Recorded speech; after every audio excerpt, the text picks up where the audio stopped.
नमस्कार, स्वागत आहे सर्वांचं आपल्या यूट्यूब चॅनलवरती। सध्या महाराष्ट्रामध्ये एकच चर्चेचा विषय आहे आणि हा चर्चेचा विषय म्हणजे महाराष्ट्राच्या विधानसभेचं हिवाळी अधिवेशन। हिवाळी अधिवेशनामध्ये संजय गांधी निराधार अनुदान योजनेच्या लाभार्थ्यांसाठी इथं पहा धक्कादायक निर्णय। लाभार्थ्यांच्या मनामध्ये अनेक प्रश्न निर्माण झालेले आहेत। पहा, पहिलं तर डिसेंबरच्या हप्त्यासंदर्भात, नोव्हेंबरच्या हप्त्यासंदर्भात त्यांच्या मनामध्ये प्रश्न आहेत, परंतु आता नवीनच एक प्रश्न त्यांच्यापुढे पुन्हा उभा राहिलेला आहे आणि हा प्रश्न लाभार्थ्यांसाठी नक्कीच महत्त्वाचा असणार आहे। पहा, महाराष्ट्राच्या हिवाळी अधिवेशनामध्ये या ठिकाणी वेगवेगळ्या मागण्या आपल्याला विरोधी पक्षाच्या माध्यमातून सरकारच्या पुढे मांडलेल्या पाहण्यास मिळालेल्या आहेत। त्याचबरोबर सरकारनेही वेगवेगळे आश्वासनं दिलेले आहेत। पुरवणी मागणीच्या दरम्यान संजय गांधी निराधार अनुदान योजनेच्या लाभार्थ्यांना 700 कोटीचा निधी मंजूर झालेला आहे।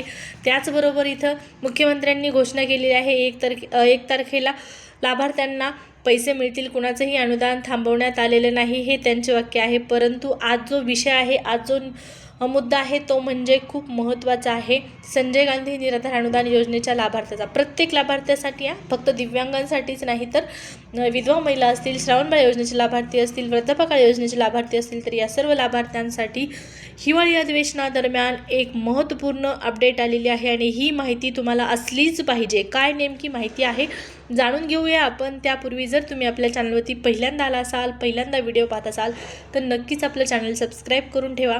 या योजनेच्या सर्व अपडेट तुम्हाला वेळच्या वेळी पाहण्यास मिळतील। तर पहा, हिवाळी अधिवेशनादरम्यान जो मुद्दा आलेला आहे लाभार्थ्यांसाठी, हा मुद्दा म्हणजे जे सामाजिक न्याय विशेषाही विभागाचे जे प्रमुख आहेत तुकाराम मुंढे साहेब यांच्या निलंबनाची मागणी विधानसभेच्या हिवाळी अधिवेशनामध्ये करण्यात आलेली आहे आणि असं पहिल्यांदाच झालेलं आहे की एखाद्या मोठ्या नेत्याच्या निलंबनाची मागणी थेट अधिवेशनादरम्यान केलेली आहे। आता याचा आणि लाभार्थ्यांचा काय संबंध तुम्ही म्हणाल, परंतु पहा, तुकाराम मुंढे साहेब हे जे आहेत ते संजय गांधी निराधार अनुदान योजनेचे लाभार्थी आहेत, यांच्यासाठी खूप महत्त्वाचे व्यक्ती आहेत, खूप कामाचा माणूस या ठिकाणी आपण म्हणू शकतो, कारण यांनी लाभार्थ्यांसाठी महत्त्वपूर्ण निर्णय घेतलेले आहेत। बोगस दिव्यांग संदर्भातला एक महत्त्वपूर्ण निर्णय त्यांनी घेतलेला आहे। त्यासोबतच त्यांनी सांगितलेलं आहे की बोगस दिव्यांगांची पडताळणी 3 महिन्याच्या आतमध्ये इथं पूर्ण होणार आहे। परंतु पहा, तुकाराम मुंढे साहेबांच्या माध्यमातून जे वेगवेगळे निर्णय घेण्यात आलेले आहेत, लाभार्थ्यांच्या हिताचे जे निर्णय आहेत ते इथं काही लोकांना ते निर्णय पटलेले नाहीत आणि त्यामुळेच या ठिकाणी थेट हिवाळी अधिवेशनादरम्यान तुकाराम मुंढे साहेबांच्या निलंबनाची मागणी केली जात आहे आणि ही जर मागणी मान्य झाली तर नक्कीच योजनेचे जे लाभार्थी आहेत या लाभार्थ्यांना तोटा होणार आहे। पहा, काय तोटा होणार आहे तर तुम्हाला माहीत आहे, काही दिवसापूर्वी बच्चू कडूंच्या माध्यमातून अनुदान वाढ संदर्भात मागणी केली होती। आता अनुदान वाढवण्यासंदर्भात सरकार सकारात्मक आहे असं त्यांनी सांगितलेलं आहे, पण अनुदान केव्हा वाढणार आहे?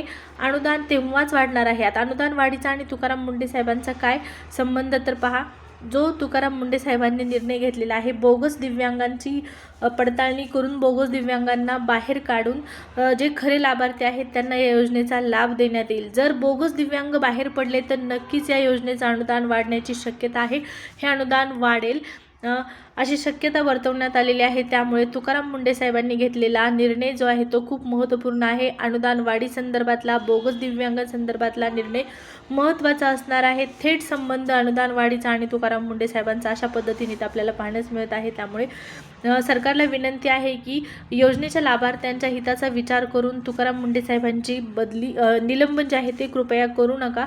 आणि सगळ्यात महत्त्वाचं म्हणजे इथं लाभार्थ्यांनी आता काही पावलं पुढे उचलण्याची गरज आहे। तुमच्या हिताचे जे निर्णय असतात ते तुकाराम मुंढे साहेब घेत आहेत आणि त्यांच्याच निलंबनाची मागणी केली जात आहे। आता हे कितपत योग्य आहे हे तुम्हाला व्यक्त करायचं आहे, तुम्हाला सरकारला सांगायचं आहे की त्यांचं निलंबन जे आहे ते तात्काळ थांबवायचं आहे। ही मागणी पूर्ण अजिबात करायची नाही, ही मागणी पूर्ण व्हायला नको आहे।